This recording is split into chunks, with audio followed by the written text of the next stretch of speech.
अस्सलामुअलैकुम। आज हम क्लास 9 बायोलॉजी के एक बहुत ही इंटरेस्टिंग टॉपिक पर बात करने वाले हैं, अमीबा। ये सिंध टेक्स्ट बुक बोर्ड के सिलेबस का 11th टॉपिक है और वाकई कमाल का है। ये छोटा सा क्रीचर हमें बताता है कि कैसे सिर्फ एक सेल के अंदर एक पूरी जिंदगी, एक पूरी दुनिया आबाद हो सकती है। तो आज हम क्या क्या कवर करेंगे? हम शुरू करेंगे सेल्यूलर ऑर्गेनाइजेशन से, फिर यूनिसेल्यूलर ऑर्गेनिजम्स को समझेंगे। उसके बाद हम मिलेंगे हमारे स्टार अमीबा से, उसका स्ट्रक्चर, उसके चलने फिरने और खाने पीने का स्टाइल, सब कुछ देखेंगे। चलिए फौरन शुरू करते हैं। तो सबसे पहले सबसे बुनियादी सवाल, जिंदगी यानी लाइफ खुद को ऑर्गेनाइज कैसे करती है? यही वो फाउंडेशन है जिस पर हर जानदार खड़ा है, चाहे वो हम जैसा अरबों सेल्स वाला हो या सिर्फ एक सेल वाला।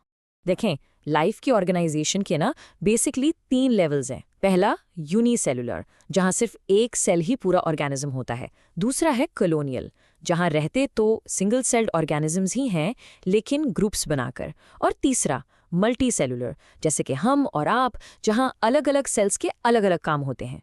लेकिन आज हमारा पूरा फोकस सिर्फ पहली टाइप पर है। तो ये यूनिसेल्युलर ऑर्गेनिजम्स हैं क्या चीज़? बस इतना इमेजिन करें कि एक ऐसी मखलूक जिसकी पूरी दुनिया, उसकी पूरी कायनात सिर्फ एक सेल के अंदर बंद हो। आप सोचें, यही एक अकेला सेल सब कुछ करता है। खाना हजम करना, सांस लेना, जिस्म से गंदगी बाहर निकालना, यहाँ से वहाँ हिलना, सारे ज़रूरी काम। हमारे पास तो हर काम के लिए अलग ऑर्गन है, लेकिन इनके पास सिर्फ एक सेल और वन मैन आर्मी। और इसी वन मैन आर्मी की सबसे बेहतरीन मिसाल है हमारा आज का मेन कैरेक्टर, अमीबा। ये एक यूकेरियोटिक यूनिसेल्युलर ऑर्गेनिज्म है। अब इसका सिंपल सा मतलब यह है कि इसका सेल काफ़ी एडवांस्ड है। उसके अंदर एक प्रॉपर न्यूक्लियस और बाकी सारे ज़रूरी पार्ट्स यानी ऑर्गेनल्स मौजूद हैं। अच्छा, तो ये अजीब सा दिखने वाला अमीबा रहता कहाँ होगा? कभी सोचा है आपने? चलें पता करते हैं।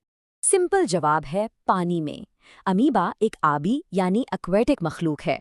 आपको ये तालाबों की मिट्टी में, रुके हुए पानी में, हत्ता के हो सकता है आपके घर के पानी की टंकी में भी मौजूद हो।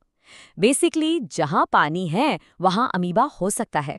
अब जरा इसके साइज पर गौर करें, सिर्फ 0.25 माइक्रोमीटर। ये इतना इतना छोटा है कि आप इसे अपनी आम आंख से तो देख ही नहीं सकते। नो वे! इसे देखने के लिए आपको एक अच्छी माइक्रोस्कोप की जरूरत पड़ेगी। ओके, अब आती है अमीबा की सबसे मजेदार बात, इसकी शक्ल। इसकी कोई फिक्स्ड शेप है ही नहीं।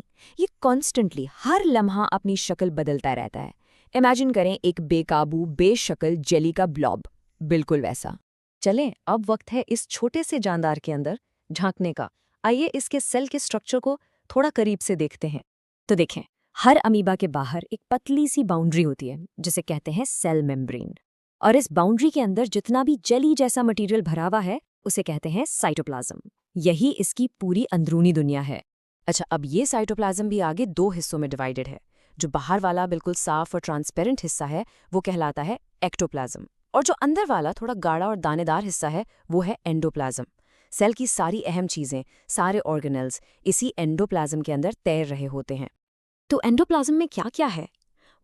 आपको मिलेगा सेल का कंट्रोल सेंटर यानी न्यूक्लियस, फिर खाना हजम करने के लिए छोटी छोटी थैलियां जिन्हें फूड वैक्यूल्स कहते हैं, और हाँ, एनर्जी बनाने वाले पावर हाउसेज यानी माइटोकॉन्ड्रिया भी यही मिलेंगे। ओके, स्ट्रक्चर तो हमने देख लिया। अब आते हैं असल एक्शन पर। ये चलता कैसे है और खाता कैसे है? चलिए ये भी देखते हैं। अमीबा हरकत करने के लिए एक कमाल की चीज इस्तेमाल करता है जिसे कहते हैं सूडोपोडिया। ये ग्रीक लफ्ज है, सूडो यानी झूठा और पोडिया यानी पांव। तो इसका मतलब हुआ झूठे पांव। ये अपने साइटोप्लाज्म को आगे धकेलकर ये आर्जी पांव बनाता है और उन्हीं से चलता है। और पता है क्या, ये झूठे पांव इसके खाना पकड़ने के काम भी आते हैं। जैसे ही अमीबा को कोई खाने की चीज मिलती है ना, ये फौरन अपने सूडोपोडिया को उसके चारों तरफ फैलाकर उसे जकड़ लेता है और अपने अंदर खींच लेता है, एक फूड वैक्यूल के अंदर। वहीं पर फिर खाना डाइजेस्ट हो जाता है। कितना स्मार्ट तरीका है। तो अब तक की सारी गुफ्तगू का निचोड़ क्या है? ये कि अमीबा भले ही सिर्फ एक सेल पर मुश्तमिल हो, लेकिन वो दरअसल एक मुकम्मल, एक खुद कफील यानी सेल्फ सफिशिएंट जानदार है। हजमाए से लेकर हरकत तक और सांस लेने से लेकर एक्सक्रेशन तक जिंदगी के तमाम, आई रिपीट, तमाम बुनियादी काम वो एक अकेला सेल अंजाम दे रहा है। ये अपने आप में एक छोटी सी लेकिन बिल्कुल मुकम्मल कायनात है। और यहाँ मैं आपके लिए एक सवाल छोड़ता हूँ। क्या ये इतना सादा सा दिखने वाला जानदार हमें खुद जिंदगी की पेचीदगी के बारे में कोई बहुत गहरा सबक नहीं सिखाता? इस पर जरूर सोचिएगा।